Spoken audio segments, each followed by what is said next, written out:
Talaga namang quality pulutan ko par. Ganyang kasagad ang mga haing pulutan ni Tito Otix tol.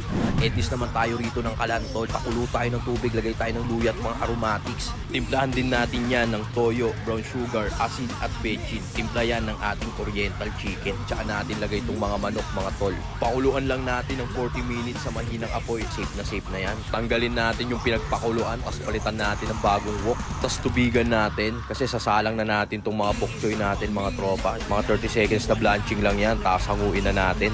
Tapos palit tayo ng wok, isahin natin sa bawang itong bok choy. Timplahan lang natin ng konting asin. Gawa naman tayo ngayon ng peanut sauce. Nagpunaw lang tayo ng butter, tapos ng peanut. Naglagay tayo ng konting tubig, toyo, at maraming honey mga tol. Konting brown sugar na rin, tapos tsaka natin halu-haluin sa mahinang apoy mga tol hanggang sa tuluyan siya mag-combine. Tapos yung ganyan na yung consistency, safe na yan par. At isasalang na natin itong mabibisa nating oriental chicken.